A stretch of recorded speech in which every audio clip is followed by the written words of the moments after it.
नमस्कार साथियों, जय हिंद। संकल्प परिवार में आप सभी का हार्दिक स्वागत है। और आज हम जिला दर्शन के अंतर्गत चित्तौड़ के इतिहास की बात करेंगे। मतलब कल की क्लास में हमने चित्तौड़ दुर्ग के बारे में बात की। चित्तौड़ दुर्ग से संबंधित जितनी भी बातें थी वो कल हमने लगभग 1.5 से पौने 2 घंटे की क्लास में बात कर ली है।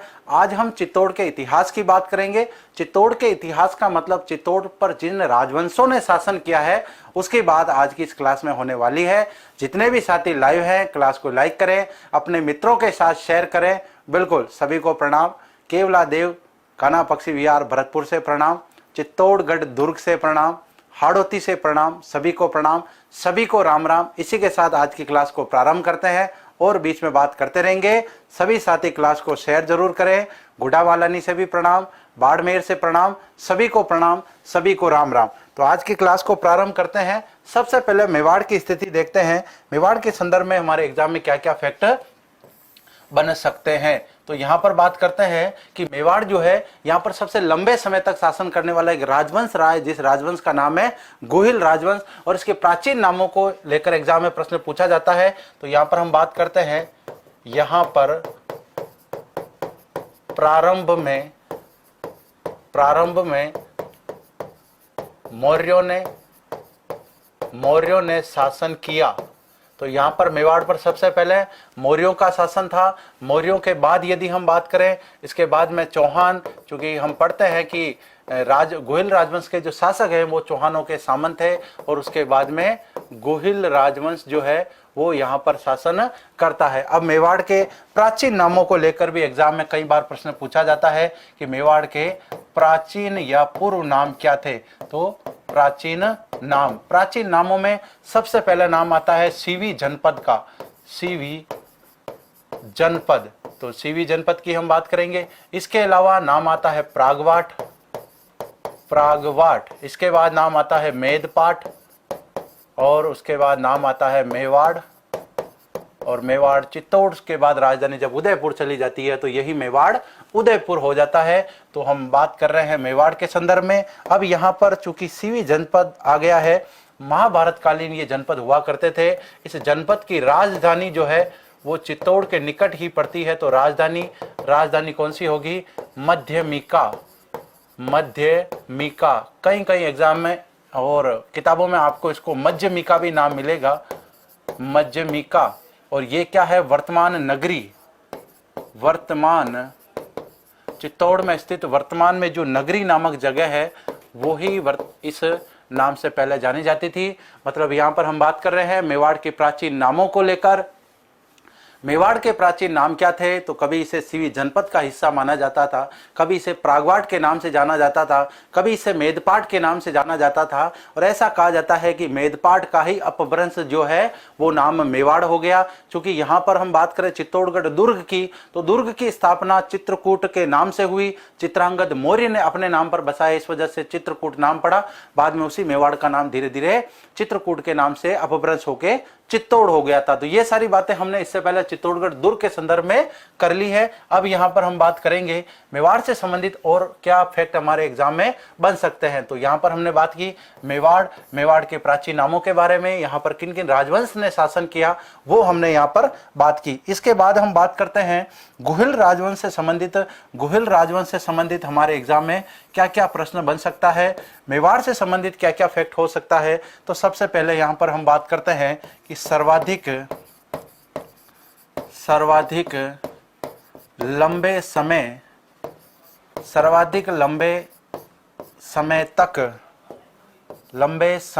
तक एक ही स्थान पर शासन करने वाला राजवंश। तो भाई गोहिल राजवंश की यहाँ पर हम बात करते हैं तो गोहिल राजवंश की जो स्थापना है वो लगभग 566 ईस्वी के आसपास मानी जाती है। कहीं कहीं आपको 565 भी मिलेगा।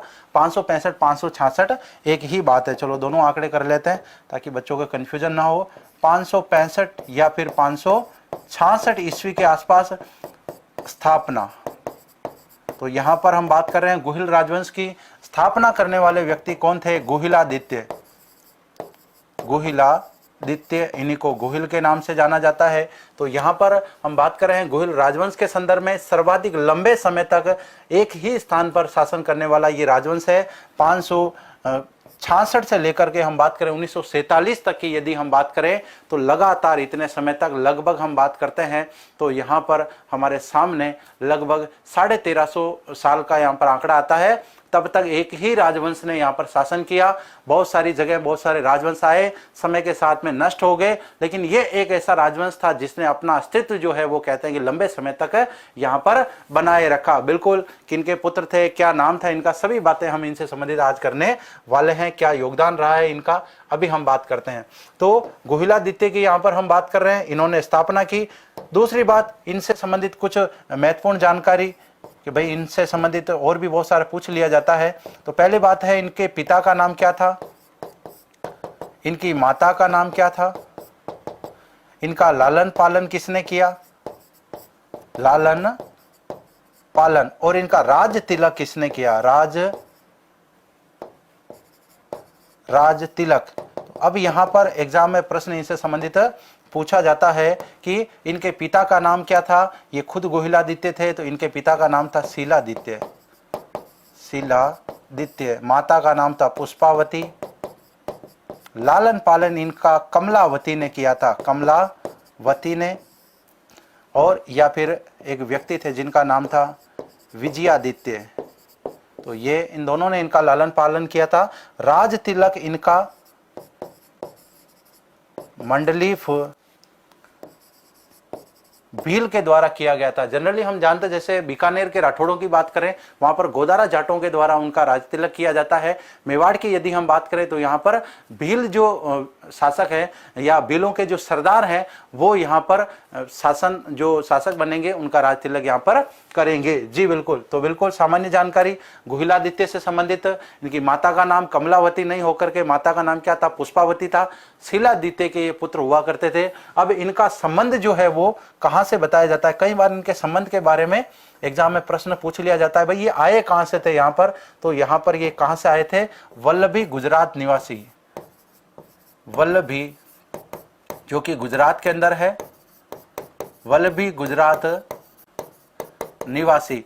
सर्वाधिक मत यही प्रचलित है कि ये गुजरात से आए हुए हैं। चूंकि विभिन्न विद्वानों के द्वारा गुहिल राजवंश को लेकर भी बहुत सारे मतभेद हैं, बहुत सारे डिबेट है। अलग अलग व्यक्ति इनको अलग अलग जगह का निवासी बताते हैं। जैसे अबुल फजल जो है वो गुहिलों को अफगानिस्तान या अफगान की तरफ एक नौशेखा नामक शासक हुए थे उनकी संतान बताते हैं। जबकि हमारे यहाँ के जो विद्वान हैं जैसे डॉक्टर G.H. ओझा है, वीर विनोद के श्यामल दास जी हैं, वो इनको लगभग हमारे भारतीय किसी क्षेत्र से बताते हैं कि भाई इनका संबंध जो है किसी भारतीय क्षेत्र से था। लेकिन अधिकांश विद्वान जो है इनको वल्लभी निवासी बताते हैं या पालनपुर कह सकते हैं, वल्लभी कह सकते हैं, गुजरात का हिस्सा, और वहां से आए हुए इनको नागर ब्राह्मण बताते हैं। इसके बहुत सारे प्रमाण भी मिलते हैं इतिहास में। तो यहाँ पर ये इनसे संबंधित बेसिक जानकारी। अब इनकी प्रारंभिक राजधानी कहां पर थी, इसको लेकर भी एग्जाम में प्रश्न आ जाता है। प्रारंभिक राजधानी कहां पर थी, तो इनकी राजधानी थी नागदा। तो गुहिलादित्य के समय से प्रारंभिक राजधानी क्या है, वो नागदा बन जाती है। ये गुहिल राजवंश से संबंधित कुछ महत्वपूर्ण और संक्षिप्त जानकारी। अब यहाँ पर हम जब इसको डिटेल से पढ़ते हैं तो इससे संबंधित बहुत सारे यहाँ पर मतलब एक प्रकार से कहते हैं कि मतभेद भी आते हैं और अलग अलग तर्क भी आते हैं विद्वानों के। एक तर्क यह कहता है कि ये वल्लभी गुजरात के निवासी थे और यहाँ पर तुर्कों ने आक्रमण किया था, तब यहाँ पर ऐसा कहा जाता है कि गुहिलादित्य की जो माता है पुष्पावती, वो अंबा माता के दर्शन करने के लिए गई हुई थी।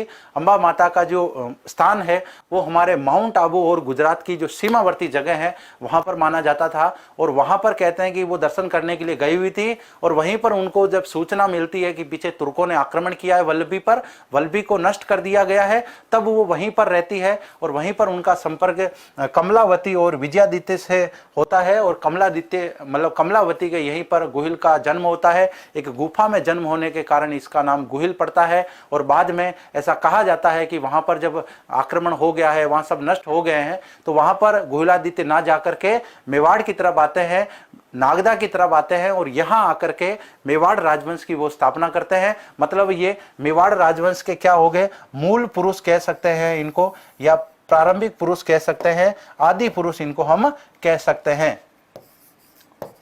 मूल पुरुष। मूल पुरुष किसे कहते हैं? मूल पुरुष का मतलब जो संस्थापक है उसे मूल पुरुष कहेंगे। आदि पुरुष, आदि पुरुष भी कह सकते हैं, संस्थापक भी कह सकते हैं हम, संस्थापक। तो इतने सारे नाम जो है वो गुहिलादित्य से संबंधित है। बेसिक जानकारी तो इनसे यही पूछा जाता है, इनके माता का नाम, पिता का नाम और इनकी वंश की स्थापना को लेकर एग्जाम में प्रश्न आ जाता है। अब सबसे ज्यादा महत्वपूर्ण इंपोर्टेंट क्या है इनसे संबंधित है कि ये हमारे मेवाड़ का जो राज चिन्ह है, जिसमें एक तरफ हम भीलू राणा पूंजा को देख रहे हैं, दूसरी तरफ महाराणा प्रताप को देख रहे हैं। ये राज्य चिन्ह कैसा कहा जाता है कि महाराणा प्रताप के समय इसको शायद चित्रित किया गया होगा या इसको मॉडिफाई किया होगा, लेकिन इस राजवंश या इस राज जो चिन्ह है इसमें एक कोटेशन या एक वाक्य लिखा हुआ है, जो दृढ़ राखे धर्म को तिहि राखे करतार। तो इसका मतलब ये होता है कि जो धर्म पर चलता है, धर्म की रक्षा करता है, भगवान उनकी रक्षा करते हैं। ये कोटेशन लिखवाने का काम किसने किया था? गुहिलादित्य ने किया था। तो यहां पर हम बात कर लेते हैं गुहिलादित्य से संबंधित। एग्जाम में प्रश्न इनसे संबंधित ये भी आ सकता है। तो यहां पर बात करते हैं, इन्होंने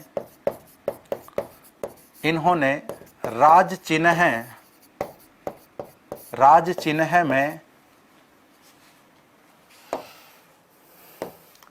चिन्ह में जो दृढ़ राखे धर्म को तिहि राखे करतार अंकित करवाया।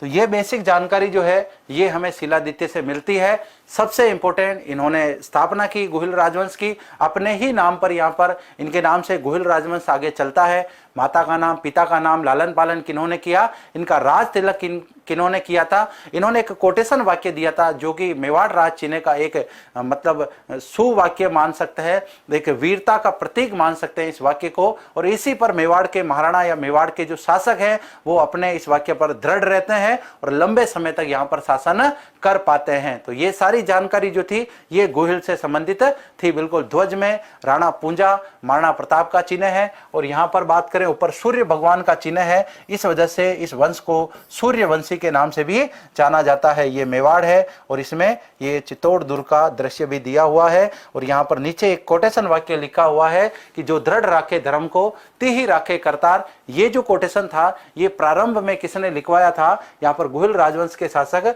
गुहिलादित्य ने इसको लिखवाया था। तो ये बेसिक जानकारी थी गुहिल से संबंधित। अब यहाँ पर हम बात करते हैं, देखो इतिहास के अंदर क्या होता है, बहुत सारे शासक हुए हैं इतिहास में। जनरली उन्हीं शासकों के बारे में हम पढ़ते हैं जिनका इतिहास में बहुत ज्यादा योगदान होता है। आज हम चाहें कि हमारा भी कोई इतिहास लिखे, आने वाली पीढ़ी हमारा भी इतिहास पढ़े, तो ऐसे हमारे जब कर्म होंगे तो हमारा भी इतिहास लिखा जाएगा, हमारे बारे में भी आने वाले समय में लोग पढ़ेंगे। विवेकानंद जी ने एक बात कही थी, यदि आप इस दुनिया में अमर होना चाहते हो तो पढ़ने लायक कुछ लिख करके छोड़ जाओ, लोग आप उसको पढ़ेंगे, आपको याद करेंगे।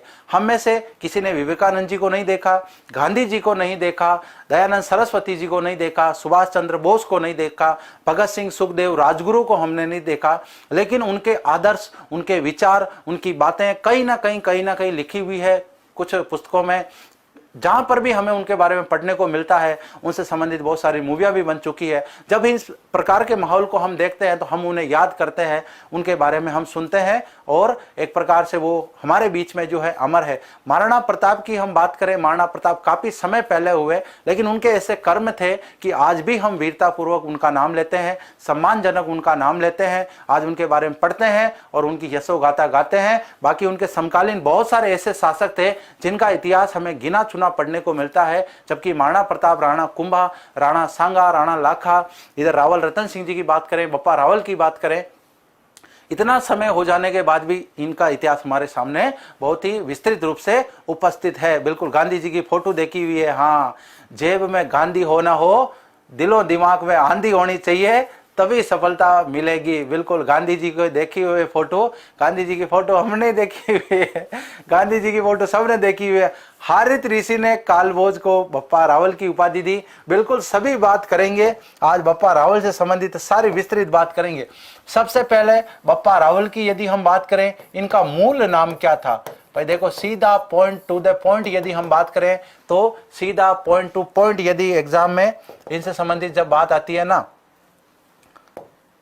तो वहां पर कहानी नहीं पूछी जाती, वहां पर सिर्फ इनसे संबंधित फैक्ट पूछा जाता है, और वो हमें यहाँ पर कंटेंट से ही प्राप्त हो सकता है। मूल नाम की बात करें, इनका मूल नाम था काल भोज। काल भोज इनका मूल नाम था। और यदि हम बात करें इनका समय काल क्या माना जाता है, समय काल, तो शासन काल नहीं कह सकते हम, इनका समय काल 734 से लेकर 53 ईस्वी। 53 में ऐसा कहा जाता है कि बाद में बप्पा संन्यास ले लेते हैं और बाद में इनकी मृत्यु हो जाती है, तो लगभग ये समय काल इनका माना जाता है। अब बप्पा रावल से संबंधित एग्जाम में क्या क्या प्रश्न बन सकता है, बहुत सारी किंवदंतियां भी इनसे संबंधित है कि भाई ये किनके पुत्र थे, इसको लेकर भी बहुत सारे विवाद हैं कि ये किनके पुत्र थे। कमेंट करें देखें आप सभी।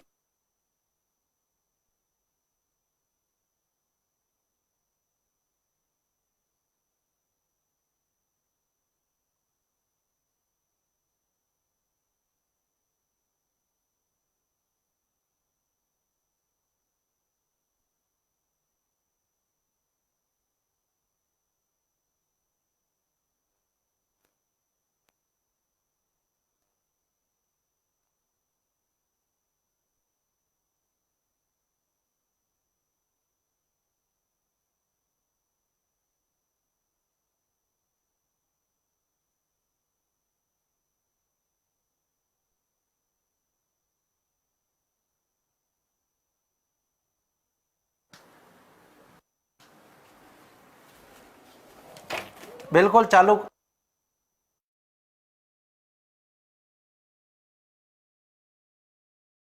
हाँ जी, वॉइस अब आ चुकी है, बिल्कुल क्लियर है। हाँ, आप सभी साथी कमेंट करें, बिल्कुल आवाज आ रही है। मैं पुनः रिपीट कर देता हूं, इनका मूल नाम जो है, मूल नाम क्या था, कालभोज इनका मूल नाम मिलता है। इनका समय काल जो है, समय काल 734 से लेकर 53 ईस्वी तक का मिलता है। इनके पिता की बात करें तो जनरली नागादित्य नाम आता है। महेंद्र सेकंड भी, यदि हम गोहिलों की वंश परंपरा पढ़ते हैं, उसमें महेंद्र सेकंड के आसपास भी एक कालभोज नामक व्यक्ति का वर्णन आता है। कुछ विद्वान ये कहते हैं ये वही कालभोज है जिनका नाम क्या है, बप्पा रावल। तो बिल्कुल क्लियर है। यहां पर पिता के नाम सबसे ज्यादा इंपॉर्टेंट है, इनके गुरु का नाम। गुरु कौन थे इनके, तो इनके गुरु थे हारित ऋषि। हारित ऋषि इनके गुरु हुआ करते थे, और ऐसा कहा जाता है कि इन्हीं के आशीर्वाद से इनको क्या है, मेवाड़ का शासन प्राप्त हुआ। इन्हीं के आशीर्वाद से, इन्हीं के आशीर्वाद से बप्पा को मेवाड़ का शासन प्राप्त हुआ या राज्य प्राप्त हुआ। तो यहां पर हम बात करते हैं बप्पा रावल से संबंधित, तो इनके गुरु के बारे में ऐसा कहा जाता है कि प्रारंभ में बप्पा रावल जो है वो हारित ऋषि की गायें चराया करते थे।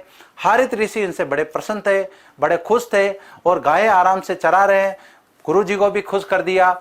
गुरु जी का जब अंतिम समय आ गया कि गुरु जी को लगा कि अब मुझे जाना चाहिए, तब उन्होंने अपने इष्ट देव, आराध्य देव भगवान शिव की पूजा की, और भगवान शिव को प्रसन्न करके ऐसा कहा जाता है कि उन्होंने बप्पा के लिए अपना साम्राज्य मांगा कुछ, कि भाई आप कुछ साम्राज्य दीजिए, क्योंकि बप्पा ने मेरी बहुत सेवा की है, तो बप्पा को मैं कुछ देना चाहता हूं, और मैं जब आपके पास आ रहा हूं तो क्यों ना आप कुछ ना कुछ बप्पा के लिए करें।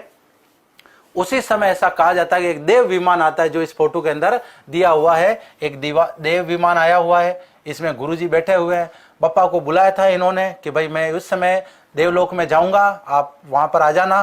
बप्पा वहां पर मौके पे आ जाते हैं, लेकिन थोड़ा सा लेट हो जाते हैं। तब तक ये विमान कहते हैं कि आकाश में उड़ चुका होता है, और तब गुरुजी कहते हैं कि बप्पा आगे हो, जो कि हाँ आ गया हूं, तो बिल्कुल खड़े हो जाओ और मेरी तरफ मुंह कर दो और मुंह खोल दो।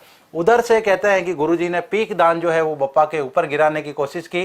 बप्पा पीछे हट गए, वो पीक दान जो था बप्पा के पैरों पे गिर गया।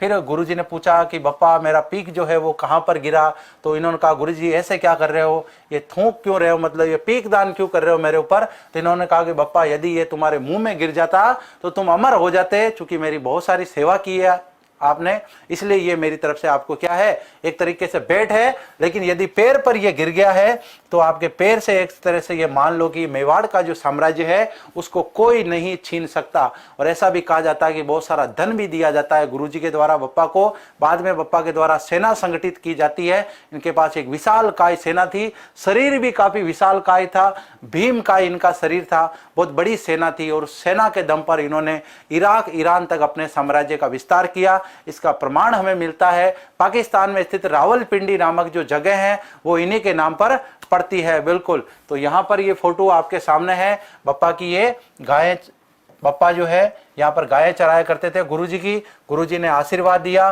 और गुरुजी के आशीर्वाद से इनको साम्राज्य प्राप्त हुआ। ये बप्पा रावल से संबंधित कुछ महत्वपूर्ण जानकारी।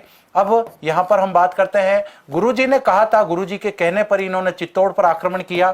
तो 734 ईस्वी में इन्होंने 734 ईस्वी में इन्होंने चित्तौड़ के शासक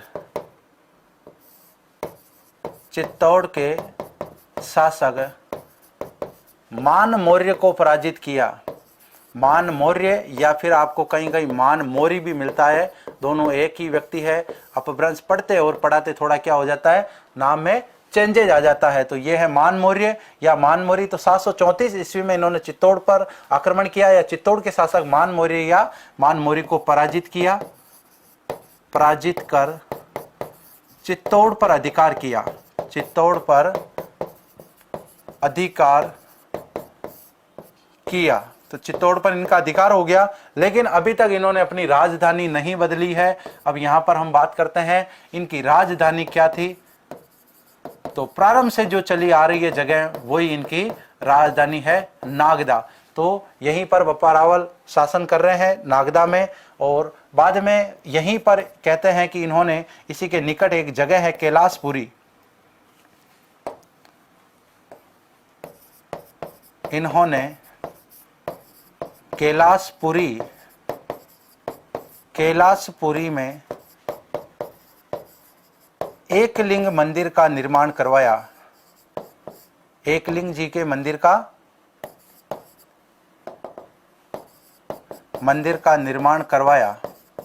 अब यहाँ पर एकलिंग जी के मंदिर के निर्माण को लेकर जो है वो एक किंवदंती या जनश्रुति हम कह सकते हैं यहाँ पर प्रचलित है कि निर्माण कैसे करवाया।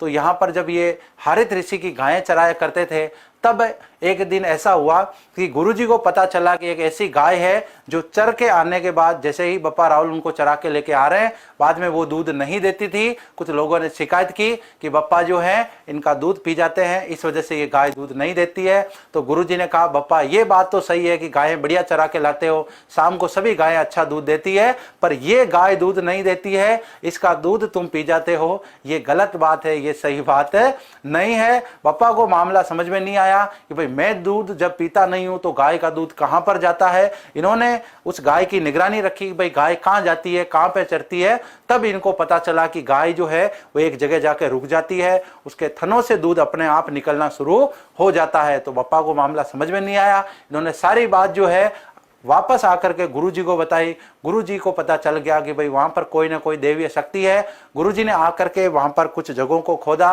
वहां पर जो कुछ पत्ते वगैरह थे, जैसे घास फूस थी, उनको हटाया। वहां से एक शिवलिंग प्राप्त हुआ, चतुर्मुखी वो शिवलिंग था। बाद में गुरुजी के कहने पर बप्पा ने उन्हीं की पूजा शुरू की और गुरुजी के आशीर्वाद से कि भाई आज से इसी राजवंश के ये कुल देवता माने जाएंगे, आज से इनकी हम पूजा करेंगे। तो बाद में यहाँ पर एकलिंग जी का जो मंदिर है वो स्थापित करवाया जाता है। किनके द्वारा? बप्पा रावल के द्वारा। एकलिंग जी के मंदिर की बात करें तो हमने संपूर्ण जानकारी इससे संबंधित उदयपुर के इतिहास में पढ़ चुके हैं, लेकिन शॉर्ट बात जो यहाँ पर ज्यादा इंपॉर्टेंट है उसकी हम बात करते हैं।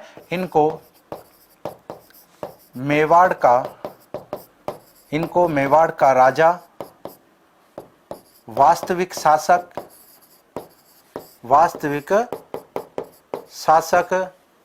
अधिपति,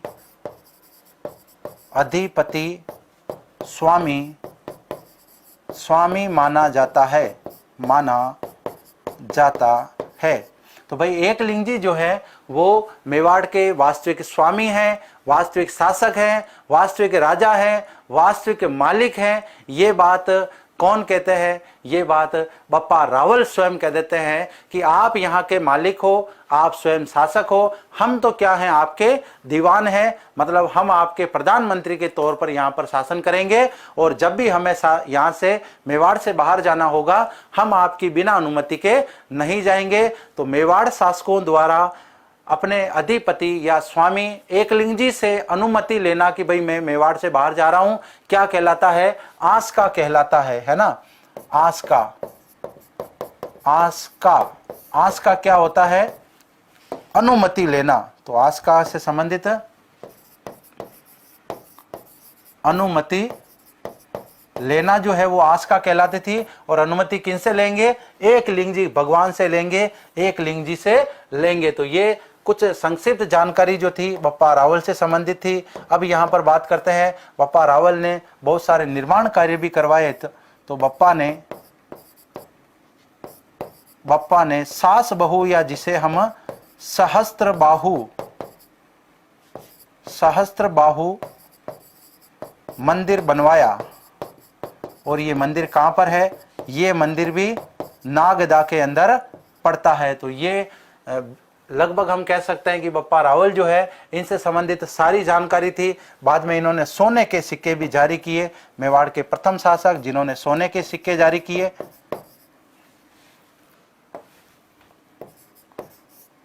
सोने के सिक्के जारी किए। तो यहां पर हम कह सकते हैं इन्होंने सोने के सिक्के जारी किए। अब इनके शरीर को लेकर, इनके विशालकाय मतलब साम्राज्य को लेकर बहुत सारी किंवदंतियां प्रचलित है कि लगभग 12,75,000 या 72,000 इनके पास सेना थी। बहुत बड़ी सेना थी। सेना का गठन इन्होंने कहां से किया? तो गुरुजी के द्वारा जो इनको धन दिया गया उससे इन्होंने सेना का गठन किया था। ऐसा कहा जाता है कि 35 हाथ की ये धोती पहनते थे, 16 हाथ का दुपट्टा धारण करते थे, 32 मण की इनके पास खड़ग या इसे हम कटार कह सकते हैं या तलवार कह सकते हैं, वो धारण किया करते थे। एक मण में यदि 40 किलो होता है तो लगभग हम 40 को 32 से इंटू करेंगे तो 1280 किलो के आसपास उसका वजन आता है। मतलब बात यह हुई कि जब भी ये कभी दुश्मनों से युद्ध करने जाते हैं, अपनी तलवार भी अगर दुश्मन के ऊपर रख देते ना तो वहां पर दुश्मन का हिलना जुलना मुश्किल हो जाता था। राम नाम सत्य होना क्या है, एक प्रकार से निश्चित हो जाता था। ऐसे थे विशालकाय बप्पा रावल और ऐसा था विशालकाय उनका साम्राज्य। मेवाड़ के वास्तविक शासक जो है इनको माना जाता है। तो यहाँ पर हम बात करते हैं कि मेवाड़ के संस्थापक जो हैं वो तो गुहिल हैं, जबकि ये वास्तविक संस्थापक हैं। वास्तविक संस्थापक मेवाड़ साम्राज्य को एक स्टेब्लिश करने के लिए या व्यवस्थित रूप से उसको चलाने के लिए, व्यवस्थित करने के लिए श्रेय जो है वो इनको दिया जाता है। और बाद में हम बात करते हैं कि इनके बाद में शासक कौन बनते हैं। इनके बाद में बहुत सारे ऐसे शासक होते हैं जिनके बारे में इतिहास में हमें ज़्यादा वर्णन नहीं मिलता है। तो हम बात करते हैं अल्लट के बारे में। इनको लोग प्यार से आलू रावल भी कहते थे। तो लोग इन्हें प्यार से आलू रावल भी कहते थे। इनसे संबंधित एग्जाम में क्या क्या फैक्ट बन सकता है? सीधा प्रश्न इनसे संबंधित आ जाता है कि मेवाड़ में सर्वप्रथम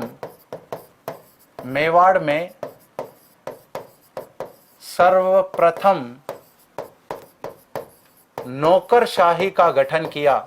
नौकरशाही का गठन इनके द्वारा किया जाता है।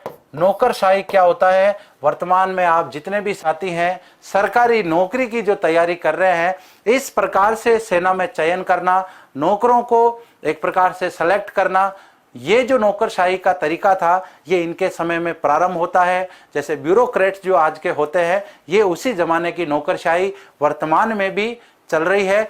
नौकरी करना, वो भी जब शाही अंदाज में नौकरी करते हैं तो उसे नौकरशाही कहा जाता है। अल्लट को इसका जनक माना जाता है। इसके अलावा यहां पर हम बात करते हैं कि अल्लट जो है इन्होंने हूण राजकुमारी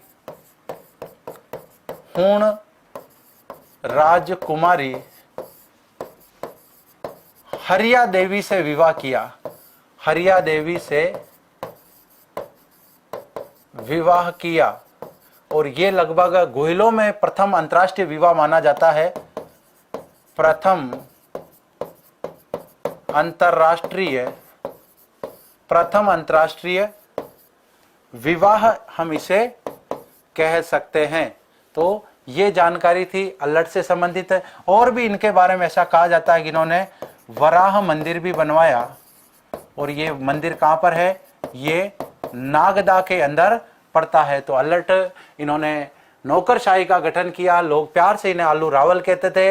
हूण राजकुमारी हरिया देवी से इन्होंने विवाह किया था और वराह मंदिर का इन्होंने निर्माण करवाया था। इसके बाद में हम बात करते हैं शक्ति सिंह जी से संबंधित। इनसे संबंधित क्या क्या फैक्ट हमारे एग्जाम में बन सकता है। तो इनके समय परमार शासक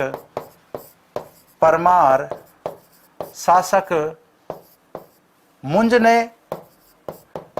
ने मेवाड़ पर आक्रमण किया, इनको पराजित कर दिया। और ये मुंज जो है इन्हीं के भतीजे थे जिसका नाम था परमार भोज। और ये कौन है, भतीजा है। सिद्धराज जो इनके भाई थे उनके ये पुत्र थे। और ये वही परमार भोज है जिन्होंने किस मंदिर का निर्माण करवाया, भोज मंदिर बनवाया। ये चित्तौड़ वाला भोज मंदिर, जिसे आप क्या कहते हैं, त्रिभुवन नारायण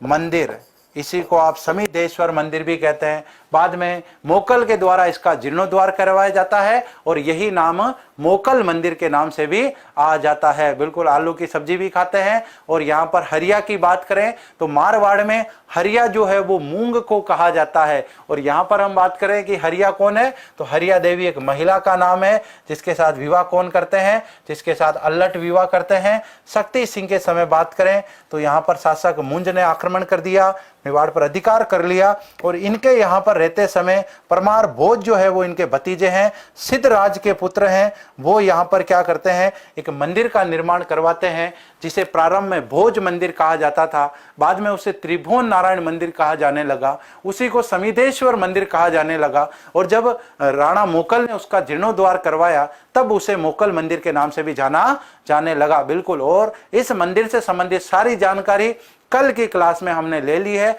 इसलिए आज हम मंदिरों पर ज्यादा डिस्कशन नहीं करेंगे और अपना ज्यादा जो समय है वो यहाँ पर राजवंश पर बिताएंगे। बिल्कुल क्लियर है सभी साथियों को? हाँ जी। अब इसके बाद में कर्ण सिंह और रण सिंह, ये दोनों एक ही व्यक्ति का क्या है, नाम है। ये बन जाते हैं शासक। इनके समय में क्या हो जाता है, इनके समय मेवाड़ जो गोहिल राजवंश है, गोहिल राजवंश, ये दो शाखाओं में बट जाता है। कितनी शाखाओं में बढ़ जाता है, दो शाखाओं में बढ़ जाता है। और यहां पर हम बात करते हैं, यह है रावल शाखा और यह है राणा शाखा।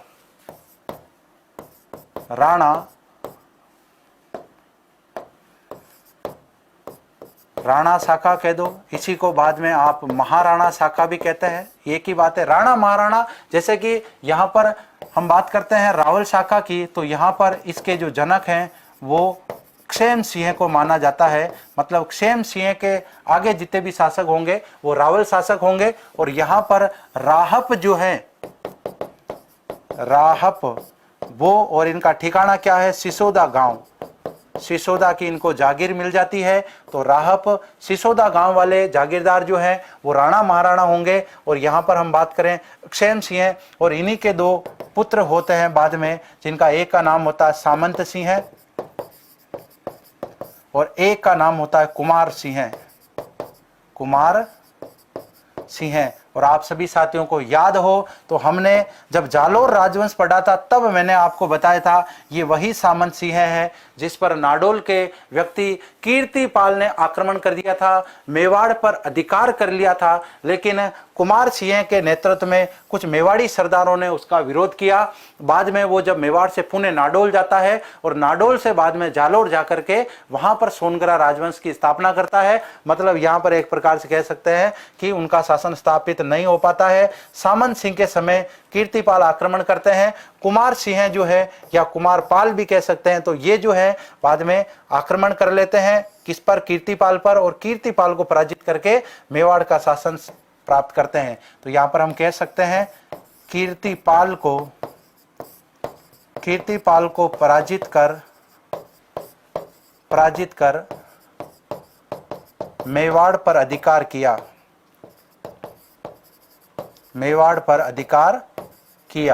तो इनका मेवाड़ पर अधिकार हो जाता है। तो ये महत्वपूर्ण बात, कर्ण सिंह रण सिंह एक ही व्यक्ति है। गुहिल राजवंश जो है इनके समय 2 शाखाओं में बढ़ जाता है। एक शाखा जो रावल शाखा होती है, इनका शासन कहां पर होता है, इनका शासन चित्तौड़ पर ही रहता है।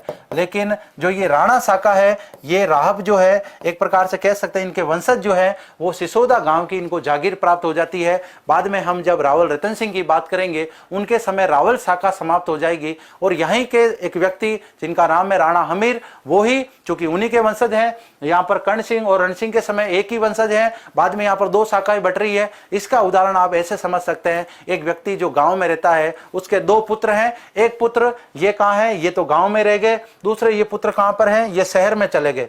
अब यहां पर शहर में चले गए, नौकरी लग गए इनके, वहीं पर बच्चे हुए, उनकी पढ़ाई लिखाई सब हुई, लेकिन वो है कहां के, मूल वंश उनका कहां है, गांव का है, और ये भी क्या है, इन्हीं का परिवार है। अब ऐसा हुआ 4-5 पीढ़ी के बाद में कि इस तरह वंश परंपरा खत्म हो गई, मतलब हमने राजस्थान में कहते हैं खो चला गया। अब इसके बाद में क्या होगा, या तो प्रेम पूर्वक इधर से कोई व्यक्ति आके इधर गोद आ जाएगा, या फिर यहां पर किसी ने दूसरे ने अधिकार कर लिया तो ये बलपूर्वक क्या करेंगे, यहां पर वापस अधिकार प्राप्त करेंगे। क्यों? क्योंकि ये इन्हीं का वंशज है, इन्हीं के खून है, और ये जमीन जायदाद जो है ये इनके पुरखों की जागीर है। बिल्कुल क्लियर है? हाँ जी। सिसोदिया वंश की कुल देवी बाण माता की भी हम बात करेंगे जी। तो यहां पर क्लियर आप सभी साथियों को। इसके बाद में इंपॉर्टेंट शासक आते हैं जिनका नाम है जैत्र सिंह। कमेंट करें इनके बारे में आप।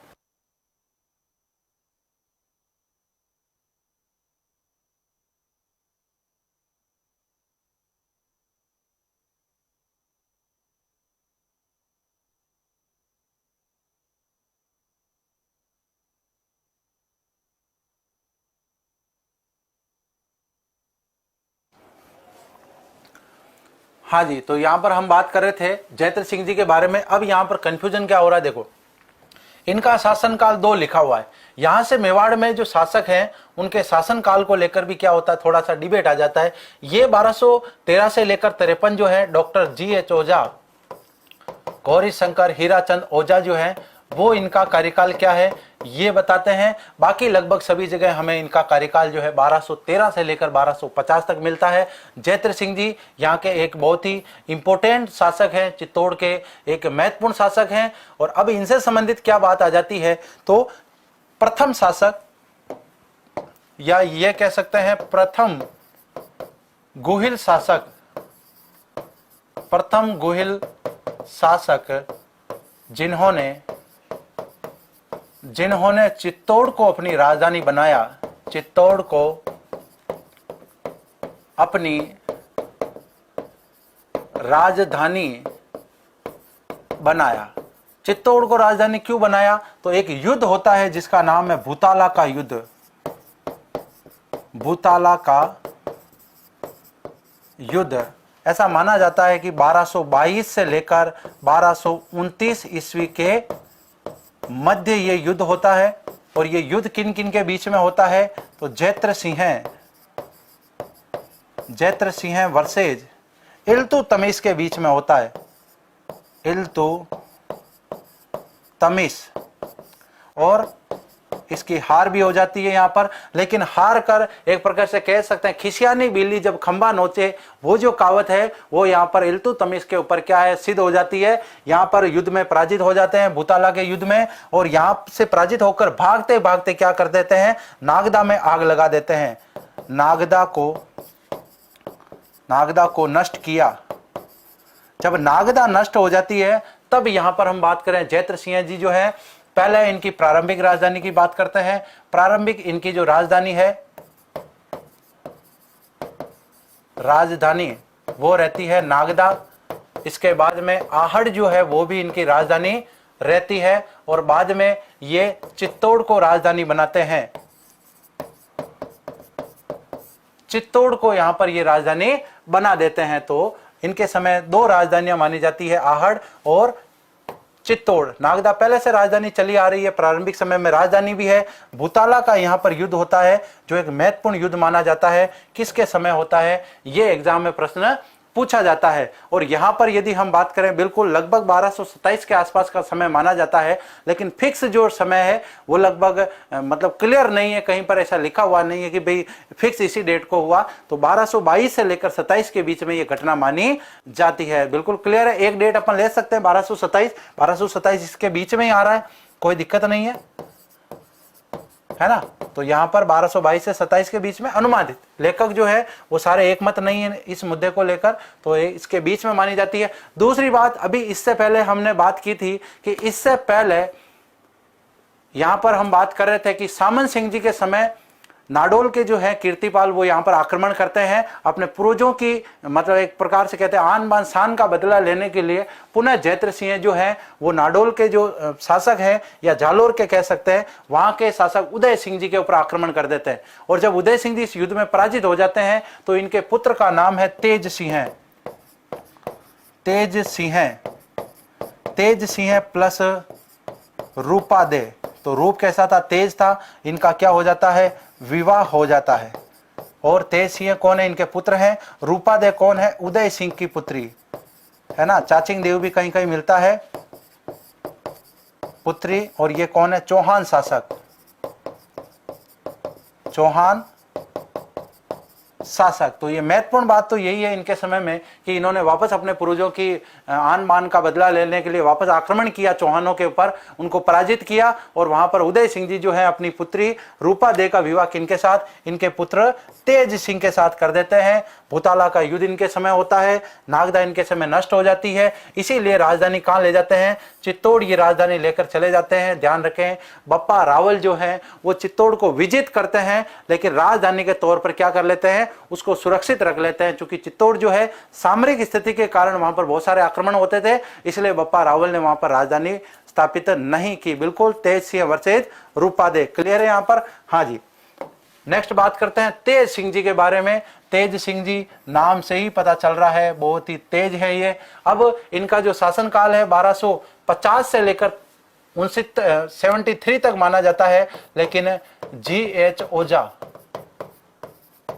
ओझा जो है वो कब तक मानते हैं, 1253 से लेकर 69 ईस्वी तक मानते हैं। तो एक ही बात है, कोई ज्यादा फर्क वाली बात नहीं है। अब तेज सिंह जी के समय क्या क्या घटना होती है, तो इनकी रानी का नाम क्या था, रानी कह दो, पत्नी कह दो, रूपा दे।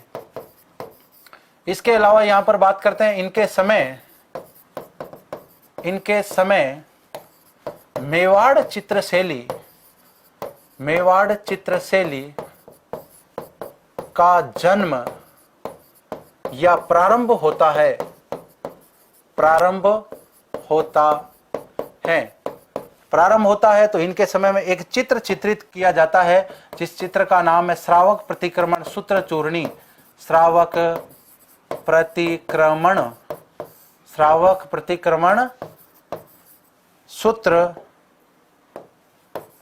सूत्र चूर्णी, बहुत बढ़िया नाम है इसका। श्रावक प्रतिक्रमण सूत्र चूर्णी इनके समय चित्रित हुआ।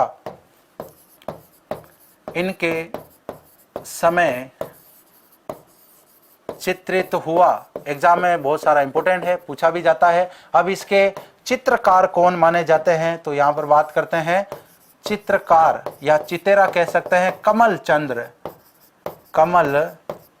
चंद्र। तो ये इंपॉर्टेंट बात है तेज सिंह जी के समय। इनके समय मेवाड़ी चित्र शैली जो है वो प्रारंभ होती है। श्रावक प्रतिक्रमण सूत्र चूर्णी जो है वो इनके समय चित्रित किया जाता है कमल चंद्र के द्वारा।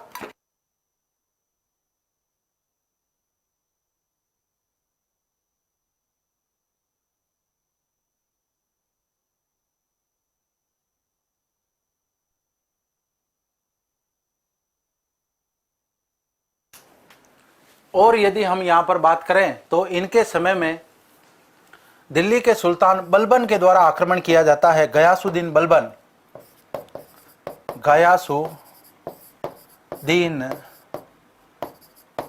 बलबन ने विफल आक्रमण किया। आक्रमण किया। तो ये जानकारी थी किससे संबंधित, तेज सिंह जी से संबंधित और समर सिंह जी से संबंधित। बहुत ही इंपॉर्टेंट बात यहाँ पर हमें देखने को मिलती है। इनका समय काल जो है, यदि हम GH ओझा के अनुसार बात करें तो GH ओझा के अनुसार है 1269 से लेकर 1302 तक, और यदि हम बात करें सामान्य अन्य इतिहासकारों की तो वो 73 से इनका शासनकाल मानते हैं। सबसे ज्यादा इंपॉर्टेंट बात क्या है, इनके दो पुत्रों के नाम आते हैं। पुत्र, पहले का नाम है रावल रतन सिंह, रावल रतन सिंह। बाद में ये तो मेवाड़ के शासक बनेंगे, मेवाड़ के शासक। और इनके एक पुत्र थे जिनका नाम था कुंभकर्ण, कुंभकर्ण या कुंभकर्ण भी कह सकते हैं, ये भी इनके पुत्र हैं। इन्होंने नेपाल में जाकर के गुहिल राजवंश की स्थापना की। इन्होंने नेपाल में जाकर गुहिल राजवंश की स्थापना की।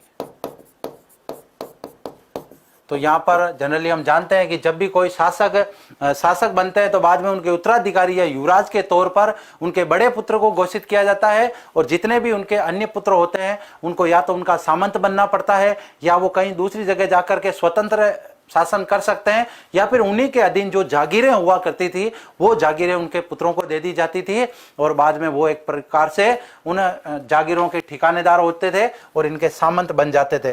और समर सिंह जी से संबंधित क्या बात हो सकती है, मोस्ट इंपॉर्टेंट बात, पहले व्यक्ति जिन्होंने अलाउद्दीन खिलजी की सेना से क्या किया, कर वसूल किया।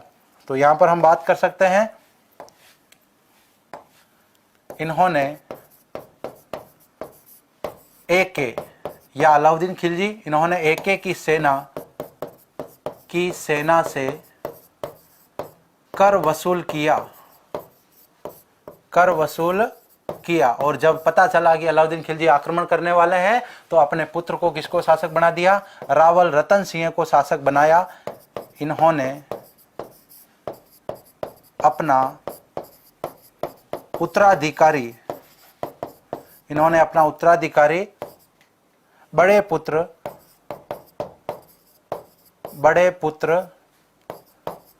रतन सिंह को बनाया। और अब मान लो रतन सिंह को बना दिया तो आक्रमण होगा। और अब मेन बात जो है मेवाड़ के इतिहास से संबंधित वो यहां से शुरू होती है। कल हमने इतिहास में बहुत सारी जानकारी इनके संबंध में प्राप्त की थी, क्योंकि चित्तौड़ के इतिहास में तीनों शाखों की जब हमने बात की तो रावल रतन सिंह जी के समय प्रथम शाखा आ जाता है। तो यहाँ पर हम थ्योरी की बात कर लेते हैं इनसे संबंधित। सबसे पहले इनका शासन काल जो है 1302 से लेकर 3, मतलब एक ही साल ये शासन रहते हैं और इनके ऊपर एक विपत्ति आ जाती है। अब इनसे संबंधित जनरल जानकारी जो है वो यहाँ पर बात कर लेते हैं। इनके पिता कौन है, तो पिता है समर सिंह। समर सिंह जी ने इनको शासक बना दिया। सेनापति, इनके सेनापति कौन है, गोरा व